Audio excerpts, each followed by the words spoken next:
Bem, companheiros, estamos nós aqui novamente realizando esta atividade. Enquanto não retorna as nossas reuniões na Casa Espírita, então estamos fazendo essas reflexões via audiovisual para que possa estar disponível aos nossos companheiros de crença, de doutrina, que buscam um pouco mais de informação ou mesmo alguma reflexão, algum tema de reflexão para desenvolver durante o seu dia a dia, durante as suas atividades. Na realidade é muito importante que nós estejamos sempre pensando acerca da doutrina espírita, ocupando a nossa mente com atividades que tratam do mundo espiritual, a nossa pátria verdadeira, para onde vamos quando encerrar a nossa vida sobre a Terra, e assim nós temos mais conteúdo para a nossa mente, para o nosso espírito, principalmente nos momentos de dificuldades, de decisões, em que nós buscamos dentro de nós as forças necessárias. Se nós tivermos mais conteúdos acerca da doutrina, do cristianismo, do amor, da fraternidade, respostas com esse nível serão adquiridas, serão encontradas dentro de nós. E é por isso que nós devemos buscar sempre os assuntos, os conhecimentos edificantes que tornam a nossa alma plena de conhecimento. Então, com este objetivo, nós vamos desenvolver aqui no Evangelho segundo o Espiritismo, capítulo 12, que trata de amai os vossos inimigos. Vamos ver hoje os itens 11 ao 16, que basicamente nos fala sobre o duelo. O duelo, como nós sabemos, é uma prática dos tempos medievais, aonde uma pessoa que porventura se sentia ofendida convocava um outro para uma disputa de vida ou morte. Existiam várias modalidades, várias formas. Uma das mais comuns é aquele com a pistola, em que a pessoa trata com o outro de se encontrarem em um determinado dia, um determinado horário, e com pistolas a princípio semelhantes, pegam uma certa distância e, ao mesmo tempo, um desfere o tiro contra o outro, com o objetivo de eliminar essa pessoa e assim fazer a desforra ou tirar a mácula que foi feita sobre a sua honra. E muitas vezes se fazia deste propósito com o fim único de matar uma outra pessoa. Alguém que tivesse uma habilidade um pouco maior colocava a sua vida em risco, é claro, porque sempre existia o risco, mas era quase que certo que o seu oponente seria morto. Essa é uma prática de homicídio. Nós analisando todo o contexto que envolve o que envolveria o duelo, nós vemos que não há nada de bom, nada que efetivamente possa impor que o homem agrida o outro ou simplesmente mate aquela pessoa, dê cabo à sua vida. Nada justifica essa atividade, principalmente porque é alguma coisa feita a sangue frio, diferente, por exemplo, de alguma vindita, aonde uma pessoa é imediatamente ofendida ou diante de uma comoção, ele desfere um golpe e atenta contra a vida do outro, cego de paixão, ou de outros sentimentos, né, que estejam presentes ali, ele executa o próximo. O duelo, ele era alguma coisa mais premeditada, né? Havia um tempo para que os oponentes refletissem sobre aquele assunto, né? E aí nós vemos que quando uma pessoa, mesmo tendo este tempo de reflexão, mesmo assim resolve pôr a sua vida em risco e, principalmente, colocar a vida do outro em risco, né? Ele está cometendo um ato infame de atentado a uma das maiores criações de Deus, que é o ser humano, eliminando uma das suas maiores bênçãos, que é a vida. Então, assim, nós estaríamos laborando contra Deus, contra a criação, criando um entrave a essa majestosa determinação de Deus, que desde os tempos primitivos selecionou os seres e deu origem ao ser humano, e este desenvolveria vários aspectos, entre eles o principal, a inteligência e a consciência de si mesmo. Essa consciência de si mesmo é o que nos aproxima muito mais dos seres angélicos. É aquilo que marca o momento, né, em que nós passamos a adquirir valores que vão nos aproximar dos anjos.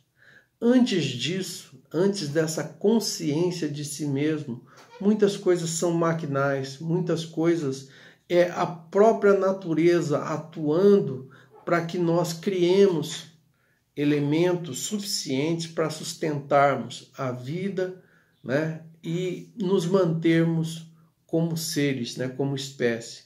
Depois da consciência de si mesmo é que nós efetivamente vamos ter que nos esforçar, né? E aí já não é mais só a natureza, e aí somos nós quem devemos buscar elementos que agreguem valor ao nosso espírito, né? Desenvolver o amor com a fraternidade, trabalhar, construir coisas, buscar através da caridade, que é um instrumento que Deus nos dá, nos aproximarmos dos seres angélicos. Então, o homem que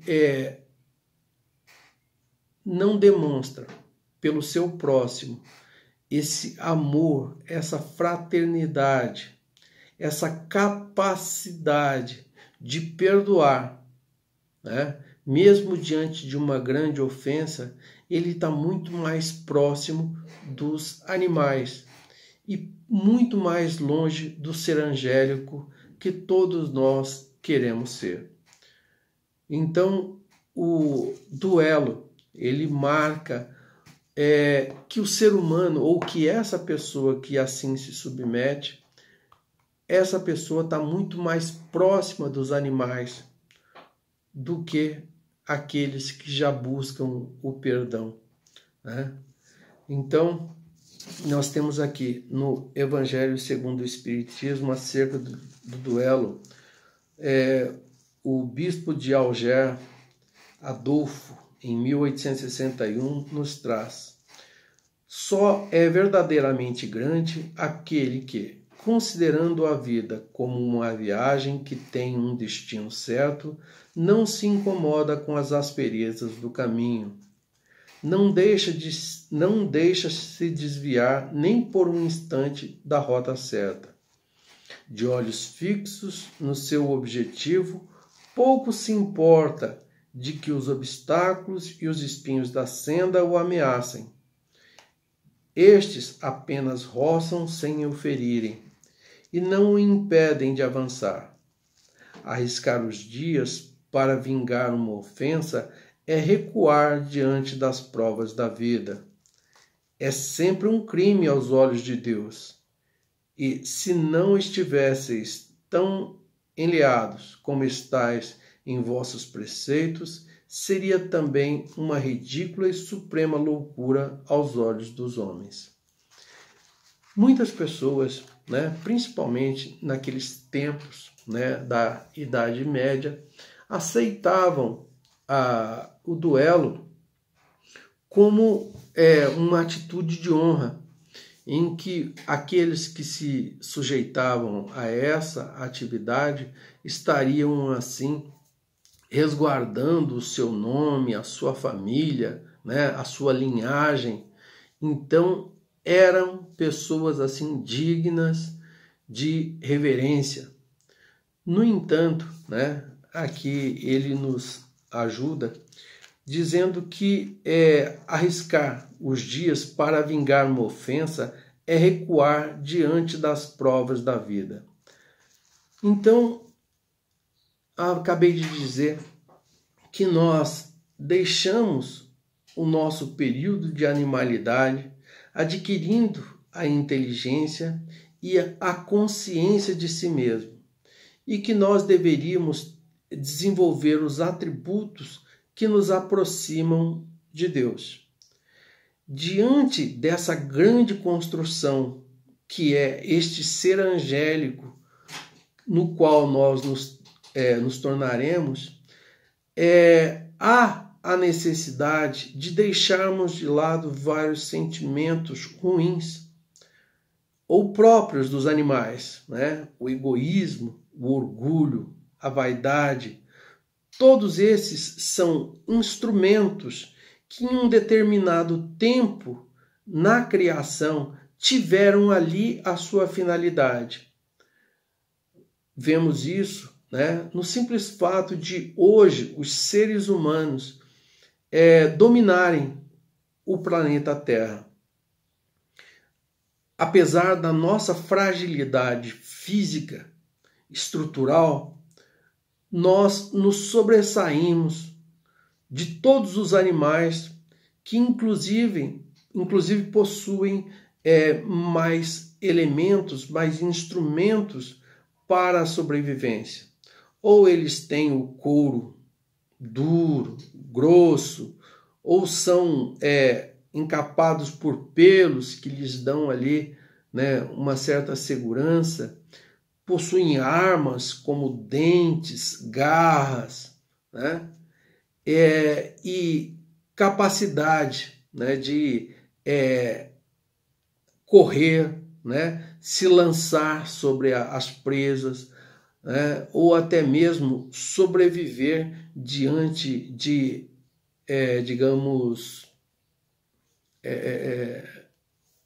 quedas, ou traumas. Eles têm mais capacidade de sobreviver. Já o homem é muito frágil. No entanto, ele tinha vários instrumentos dentro do seu instinto que lhe ajudaram a sobreviver.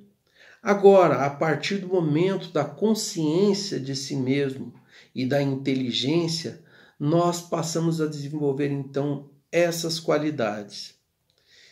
E isso é uma bela construção. E isso é como se fosse o final de todo um projeto de construção. O ser angélico. Só que antes dessa estrutura estar sequer, preparada, é necessário corrigir vários detalhes. Muitas coisas que foram colocadas em um determinado momento para ajudar essa construção, como escoras, andaimes, presilhas, pregos, vão ter que sair para dar lugar a algo melhor esculpido, melhor trabalhado. E todas essas peças que serviram de estrutura vão ter que sair. Não há como se apaixonar demasiadamente por uma coisa que foi útil em um determinado momento, mas que deixou de ter essa utilidade. Assim, nós utilizamos dos nossos instintos e eles nos foram úteis em determinados momentos. No entanto, a fase atual da construção do ser angelical requer que nós tiremos de nós todos essas moletas, né? Essas coisas que nos davam sustentação para alçarmos voo rumo à eternidade.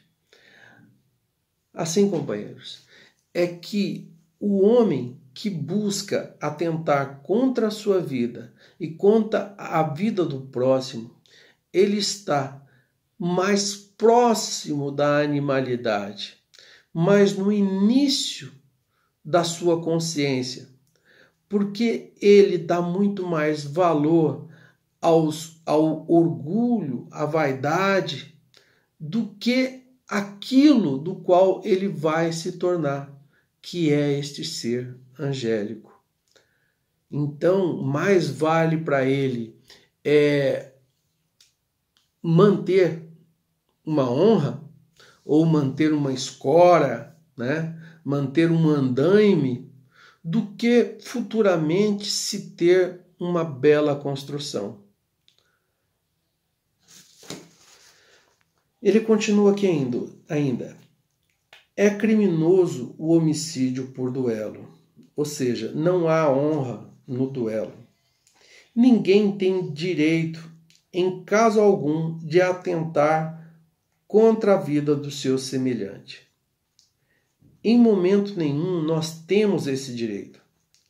É claro que a sociedade atual nos faculta formas de nos defendermos e há, dentro ainda dos resquícios do nosso instinto, a possibilidade, né, e até mesmo a necessidade de nos defendermos, de defender a nossa família, de defender a nossa propriedade, de sermos coerentes com a vida a qual vivemos, né? No entanto, é última a hipótese de atentar contra a vida do outro ou contra a nossa própria. Ela só pode ocorrer quando todas as outras possibilidades foram esgotadas. E é claro, vamos sempre responder por nossos atos, né? Se porventura houve alguma coisa de justo nos nossos atos, né, que atenta contra a vida, essa justiça será verificada, mas sempre nós seremos responsabilizados pelos nossos excessos, né? Então, atentar contra a vida é sempre um crime perante Deus. Santo Agostinho nos traz aqui, o duelo pode, sem dúvida, em certos casos, ser uma prova de coragem física, de menosprezo pela vida, mas é incontestavelmente uma prova de covardia, como o suicídio, né? A gente vê que o suicida, ele busca uma forma de fugir da vida. Já o duelista, né, ele busca uma forma de manter, né, o seu ego inquebrantável, né, a sua vaidade pessoal, e assim ele realiza todo o esforço para manter essa situação. No entanto, o duelo, nos tempos atuais, não tem a mesma conotação, né? Não é tão, digamos, visto na atualidade como outras situações que nós encontramos. Existe uma violência, digamos, disseminada na sociedade, né? Também fruto do orgulho, também fruto da vaidade, e que tem as mesmas prerrogativas, né, ou próximas dessa do duelo. aonde também pessoas atentam contra a vida de outros. Mas estamos em um grupo espírita. Estamos diante de pessoas que buscam, dentro da doutrina espírita, informações para ajudá-lo na migração pela Terra e a ascensão às esferas superiores. Então, é bem pouco comum, podemos dizer, no nosso meio, o duelo, né? Se bem que isso pode acontecer. Mas coisas semelhantes ocorrem quando muitas vezes não atentamos diretamente ou com uma arma específica, né, contra a vida de uma pessoa. No entanto, utilizamos de outros meios que causam também danos muito grandes, né? E podem também criar muitas inimizades. A palavra é uma dessas armas que nós utilizamos e que devemos estar atento para que nós manejemos as nossas palavras sempre com uma certa coerência, né? É claro que nós somos seres imperfeitos e erramos muito. Às vezes falamos em um momento de forma arrogante, sem a devida reflexão, e somos assim capazes de magoar uma pessoa. Poderia ser pior, né? Quando nós efetuamos da nossa fala, dos nossos meios disponíveis, para realmente prejudicar uma pessoa. Nós, espíritas, principalmente, sabemos que a vida continua. E a vida que continua, ela é muito semelhante a essa vida que nós temos aqui na Terra, com algumas diferenças básicas, é claro. No entanto, nós sabemos que encontraremos, depois da vida física, todos aqueles que encontramos aqui na Terra, né? Que viveram conosco e que as realidades serão diferentes. Sabemos também que responderemos por nossos atos, né? E disso não podemos nos esquecer. E que todas as vezes que nós agimos com indiferença pelos sentimentos do outro, ou mesmo de forma agressiva, de forma gratuita, atentando contra a harmonia do outro, nós estamos sendo responsáveis. Nós seremos responsabilizados por todo o desequilíbrio que causarmos. Até mesmo quando nós agimos com correção, né? Porque é necessário, ainda tem a verificação de se nós utilizamos a melhor forma, se nós não excedemos naquilo que nós dissemos. As nossas convicções pessoais, muitas vezes, nos levam a conflitos com grupos, com pessoas, né? E aí dá-se a impressão de que todos estão errados e nós estamos certos. E fazemos uma pergunta: será que eles não veem o quanto estão errados? E nós não vemos também o quanto nós estamos errados. Porque, na realidade, o ser humano está desenvolvendo a sua consciência, está adquirindo informações. É claro que em muitos pontos vão estar equivocados, mas cabe a ele o se redescobrir, o se ajustar, né? O se adaptar a essa nova, reconhecendo assim os seus erros. E isso faz parte do crescimento. Agora, uma outra pessoa que tenta infundir, até mesmo de forma violenta, cerceando as pessoas, a sua convicção, ela acaba criando um problema. Porque normalmente as pessoas não aceitam naquilo que tem convicção. Já vimos várias vezes pessoas que tinham uma determinada inclinação, né, professavam uma certa doutrina e que, com o passar do tempo, mudaram o seu entendimento. Mas nunca porque alguém lhes fez de forma violenta que eles reconhecessem. Isso nunca aconteceu. Isso não acontece. Pelo menos no tempo que se deseja, né, que nós desejamos, isso não acontece. Várias vezes pessoas vão para a cadeia, né, cumprem penas, né, por erros sabidamente realizados e acabam acreditando que não fizeram nada e que tudo que fizeram era o bem. O que fazer? Essa pessoa ela vai reconhecer a seu tempo. Né? Não cabe a nós interferir de forma violenta para que essa pessoa atinja o conhecimento que nós dizemos ter. Então, essa é uma das formas de violência que se assemelha ao duelo em virtude do conflito que cria e das dificuldades que pode ter dado origem, muitas vezes inviabilizando uma vida.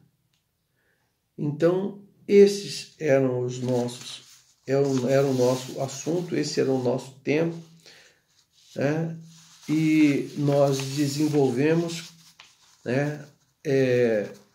Apesar de, como eu disse, não haver tantas situações de duelos, no entanto, ainda ocorre, né?